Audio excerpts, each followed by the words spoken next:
You missed a spot, genius. Grayson Wolf's voice bounced off the chrome walls of the Advanced Systems Lab, sharp enough to cut through metal. Laughter followed instantly, cold, rehearsed, and meant to wound. Talia Brooks did not look up. She wiped the polished tile beneath the prototype turbine with steady hands. Her reflection caught between the steel blades above her. On the wall behind her, a decades-old schematic hung like a forgotten promise. The machine it described hadn't run in years. Neither had the respect of the men now circling her like predators with badges. "Honestly, fellas," said Mitchell Crane, adjusting his lab coat like armor. "What do you think she sees when she stares at that engine? Probably thinks it's a giant air fryer." More laughter echoed off the million-dollar alloy, off the whiteboards filled with failed equations, and off Talia's silence. She had worked in that lab for nearly 3 years, first cleaning alongside her father, then alone after his stroke. To them, she was just a leftover legacy hire, sweeping up the dirt their degrees couldn't. "You planning to repair that engine with a mop?" sneered Julian Park, head of diagnostics. "We've had aerospace consultants in here, Harvard, MIT, Stanford, and none of them cracked it. But sure, maybe the janitor's kid has a theory." Talia moved toward the far wall, methodically stacking chemical wipes. Her fingers brushed the engine's shell. Cold, smooth, still wounded in places no one else had thought to check. "She probably thinks it needs more elbow grease," Mitchell chuckled. "Or maybe fairy dust." Another wave of amusement swept the room. What they didn't know, what they never cared to ask, was that Talia had grown up under that very schematic. Her grandfather had helped design it. Her father had built its prototype, and she had spent more nights studying its heartbeat than any man in that room had spent awake. They saw a cleaner. She saw a conversation they'd never bothered to listen to. "She's probably looking for the on switch," someone muttered, loud enough to be cruel but soft enough to deny. Still, Talia said nothing. She stood, wiped her hands, and glanced once more at the dormant machine, her eyes not wide with curiosity but narrowed with memory. They thought she was ignoring them, but she was listening, and the engine was about to speak. The first time Talia touched an engine, she was 6 that her hands were too small to hold the socket wrench right. But her grandfather, Earl Brooks, didn't stop her. He just guided her wrist, slow and steady, and said, "Engines are honest, baby girl. Unlike people, they tell you when they're hurting, if you're quiet enough to listen." That lesson never left her. Earl's garage smelled like gasoline, grit, and old jazz. The kind of place where grown men came when their trucks made noises they couldn't name. But Earl didn't need manuals. He listened. A cough from the carburetor, a drag in the belt, a hesitation before ignition. Each sound told a story, and Talia? She absorbed every one of them. By 12, she could strip down a transmission blindfolded. Not because someone taught her in a classroom, but because she asked the same question 100 ways until she could hear what the metal meant. When her father, Darnell, moved from that garage to the aerospace lab as a janitor, he took Earl's wisdom with him.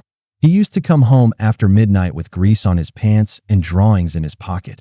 Engine schematics the engineers had tossed out. Too proud to admit they didn't understand what they were building, he would spread them across the kitchen table like blueprints to a future he couldn't have. And Talia, barely 16, would sit across from him with a calculator in one hand and a flashlight in the other. "You see that turbine ring?" he'd whisper. "They welded it wrong. It won't channel pressure properly. Watch it fail in a year."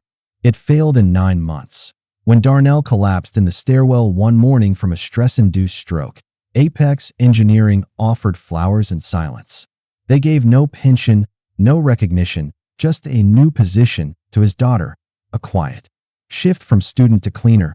Talia took it, not because she had to, but because she wasn't finished watching. For 3 years, she moved between men who never looked her in the eye, men who laughed louder when they felt dumber.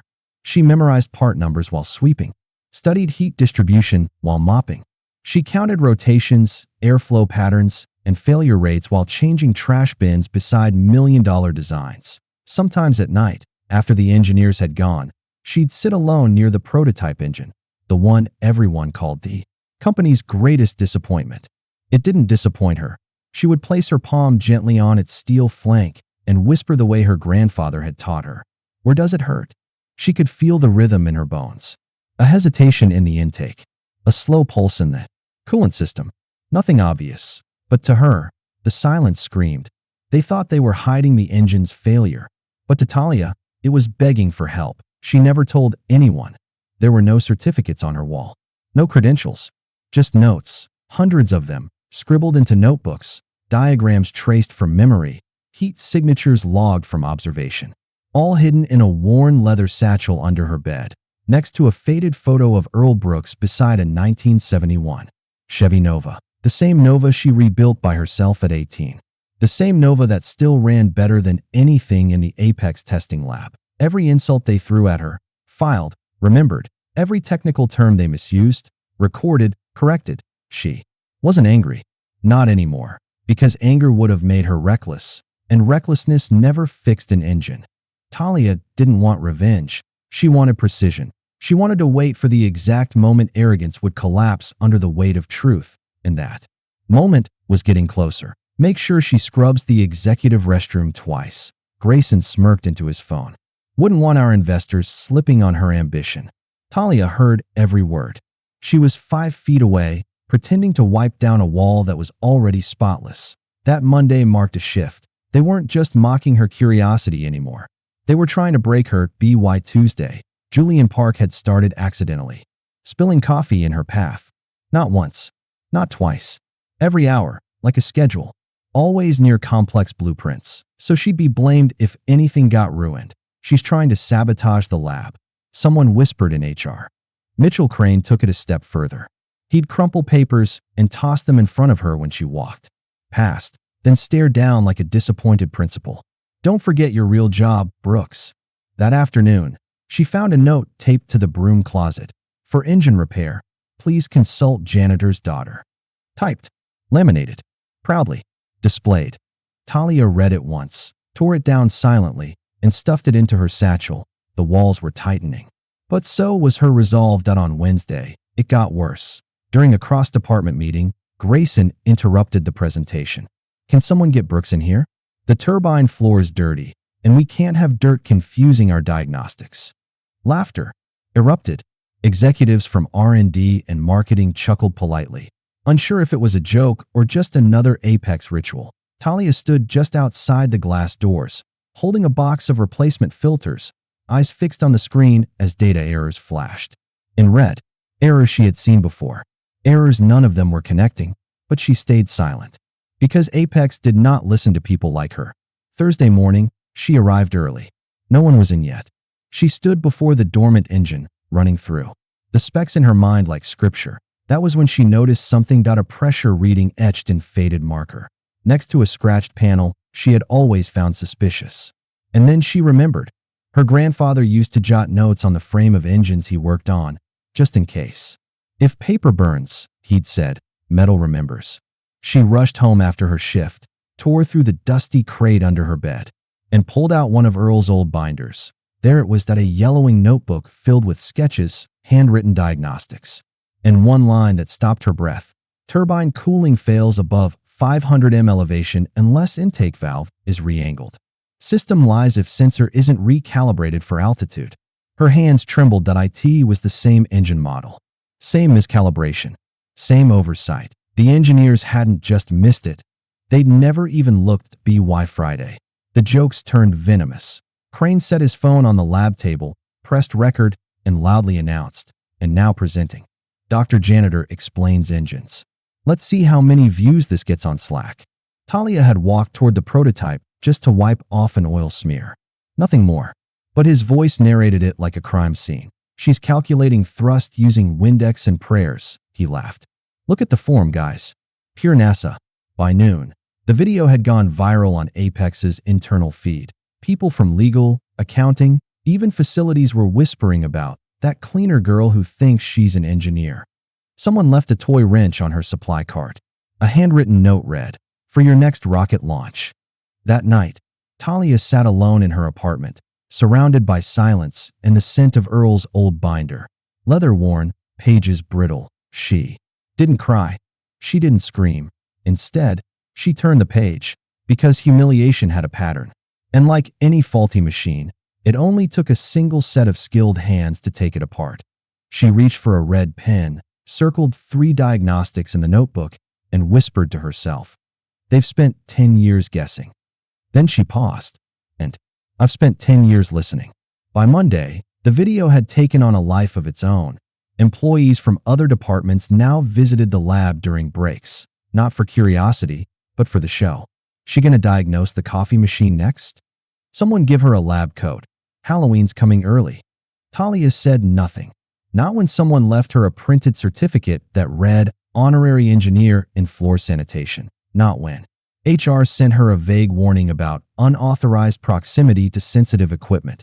And not even when Julian Park sarcastically asked if she'd like to join the design team. But on Tuesday, everything cracked. Mitchell Crane gathered a small crowd near the prototype engine.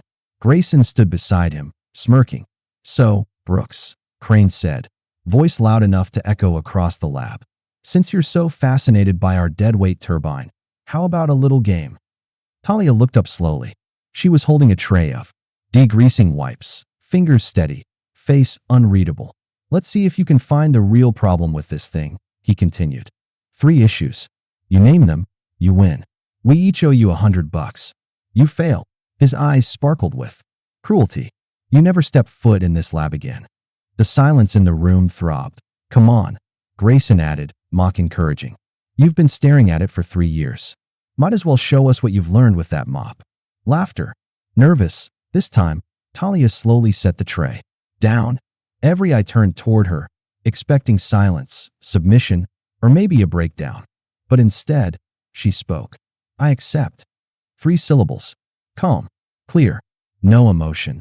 The air in the lab shifted like a pressure drop before a storm. "Wait. What?" Crane blinked. "You made a challenge," she said, stepping forward. "I accept." The room cracked open with muffled laughter, stunned whispers, and a ripple of unease. "You serious?" Julian said, looking around to make sure someone else was witnessing the absurdity. "This is going to be better than Netflix." That was when the door creaked open, and a voice said, "Mind if I watch?" Every head turned. Standing at the threshold was Dr. Lionel Hart, former chief systems architect, founder emeritus, and the man whose designs still line the apex walls like scripture. ET-72. He walked with a cane and commanded more respect in a whisper than the rest of them did, shouting, "Dr. Hart." Crane stammered, suddenly upright. "Of course, this is just a bit of fun. The janitor's daughter wants to try her luck. She's Earl Brooks' granddaughter, isn't she?" Hart interrupted, staring at Talia. Talia froze. "Yes, sir. I am." The old man smiled.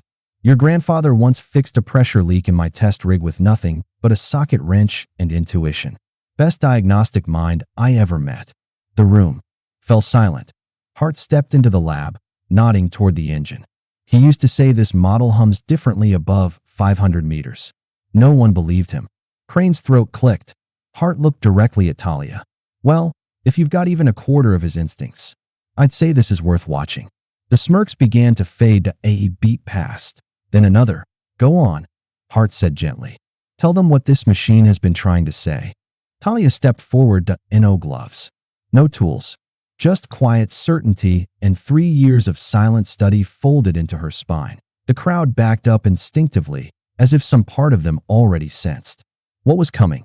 She placed her palm on the prototype engine steel casing, the same spot where she'd spent dozens of nights alone, listening, not to the sound, but to the rhythm, like a heartbeat out of sync. "First issue," she said, her voice crisp but calm, "is with the internal cooling loop."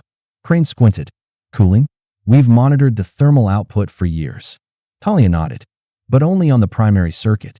The secondary line is partially clogged. It overheats quietly, just enough to disrupt efficiency, but not enough to trigger alarms. Your sensors were looking in the wrong place." A murmur rippled through the room.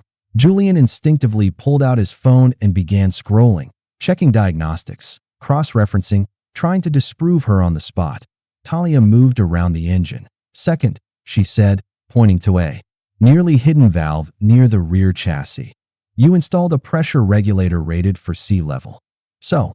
Crane snapped, tension creeping into his voice. "You're sitting 600 meters above sea level," she said. "Atmospheric pressure is different.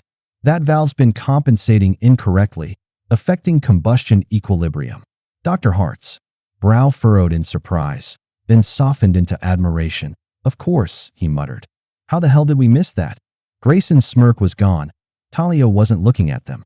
She was moving like a mechanic in meditation. Each step exact, each detail revisited with surgical focus. She reached the main control panel and gently brushed the dust from a section of exposed wiring.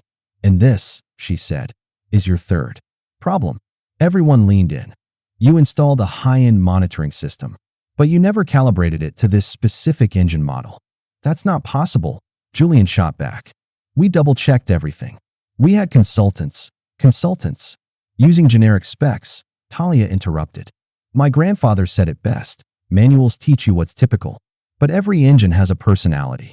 You were reading false data from a perfectly working machine. For a moment, no one spoke. Crane's lips parted, but no sound came out. Dr. Hart turned slowly toward him. Did you verify calibration after the install? I assumed it was done. That, Hart said, was your first mistake. Talia turned toward him. May I? Hart stepped back with a graceful nod. You may. She moved with unshakable control, adjusting valve tolerances, recalibrating the sensors by hand, bypassing the faulty diagnostics one wire at a time. She narrated as she worked. Each step echoed with clarity. Clearing secondary loop, pressure. Index adjusted by 2.8%, sensor synced to real-time voltage. It wasn't a performance. It was an autopsy. She wasn't fixing the engine. She was exposing every flaw the engineers had buried under arrogance. Ready for ignition, she said finally. In 01 move. In 01 laughed. She looked to Dr. Hart. He gave a slight nod. Talia pressed the ignition switch. For a half second, nothing. Then the engine roared to life. Not a stutter, not a wheeze, but a clean, thunderous pulse like a lion returning from hibernation. Every dial lit up green. Gauges stabilized. In perfect symmetry, the sound was flawless, deep, controlled, alive. The lab fell into stunned silence. One of the interns clutched his phone, still recording, his mouth slightly open. **** Grayson looked like he had been punched in the chest. Crane stepped back, pale, blinking rapidly. Julian muttered, "No way." Under his breath. Dr. Hart walked slowly to the engine, eyes scanning the monitors. His hand hovered above a vibrating coil, stable, fully responsive. God almighty, he turned to the others. She just did in 15 minutes what 50 engineers and $50 million couldn't figure out in 10 years. No one dared argue. Talia stood still, face unreadable, hands folded before her. And in that moment, without shouting, without revenge, she became the most powerful person in the room. Hart turned back to the others. You all owe her an apology, he said. And more than that, you owe her respect. The engine kept humming long after the crowd had gone silent. And when it was clear, undeniably clear, that every dial sat in perfect alignment, that the ghost of failure had been exorcised by the very woman they spent years laughing at, Dr. Hart stepped forward. Talia, he said, voice low but resolute. How would you feel about meeting a few people at Orion Aerospace this Friday? Every eye in the room turned toward her. You've done something here our best minds couldn't. And I know 3 companies that would love someone who can hear machines the way you do. Talia blinked once, then nodded. I'd like that, sir. And just like that, her world cracked open. Julian turned away, muttering something about needing to check the diagnostics. Grayson looked like someone had unplugged his ego. And Mitchell Crane, whose voice once ruled this lab like a whip, just stood there, shoulders deflated, lips pressed. So tightly they vanished. Within hours, word spread. Dr. Hart filed a formal report to Apex Engineering's board. He didn't mince words. A culture of arrogance and discriminatory gatekeeping nearly cost this company everything. He backed it with hard data, a timeline of 10 years of misdiagnosis, failed consultants, and $50 million in sunk costs, undone in one afternoon by the janitor's daughter. Then came the audit. An internal investigation uncovered years of misconduct. Grayson had forged inspection signatures. Julian had reused faulty diagnostics from older models. Mitchell Crane had repeatedly overridden red flags in the system logs to protect his own proposals. They were all fired within 2 weeks. And, not quietly, the viral video, once the company's inside joke, now circulated on public forums under the caption, "This is how companies lose talent." HR wasn't spared either. Lena Caldwell, the same HR manager who once accused Talia of unauthorized proximity to technical equipment, was called into a review board hearing after evidence emerged she'd falsified internal complaints. To block Talia from being hired into a technical trainee role twice, she resigned under pressure. By month's end, Apex Engineering was slapped with a federal oversight order for discriminatory workplace practices and fined for systemic failure to act on internal bias reports. Talia? She walked into Orion Aerospace headquarters in a tailored gray blazer and safety boots, credentials in hand, legacy in her voice. By the end of the second week, she wasn't just hired. She was leading their reactive diagnostics innovation. Teamed on her desk sat a small framed photo of her grandfather, Earl Brooks, smiling in oil-stained overalls. 3 months later, an engineering conference in Seattle featured a surprise keynote speaker. Talia Brooks stepped on stage to a standing ovation. Behind her, a slide read, "Precision is not a privilege. It's a language, and anyone can learn to speak it." She shared the story, not of the humiliation, but of the machine, of how it whispered its pain, and how she, trained not by universities but by observation and respect, had finally listened. In the front row sat Dr. Hart, eyes gleaming, and further back, someone else sat quietly, anonymously, Mitchell Crane, now working temp jobs after multiple companies rejected his applications citing documented workplace toxicity.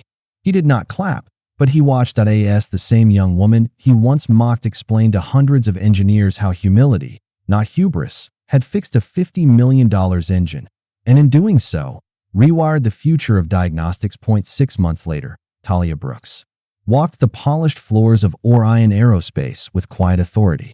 Her ID badge now read, Senior Diagnostic Strategist, Predictive Systems Division.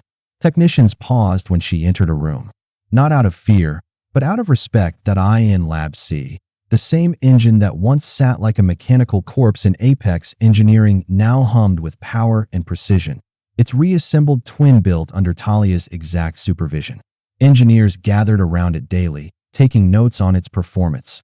Above the control panel, a brushed steel plaque read, "Original failure corrected by Talia Brooks, intuitive engineer and systems listener."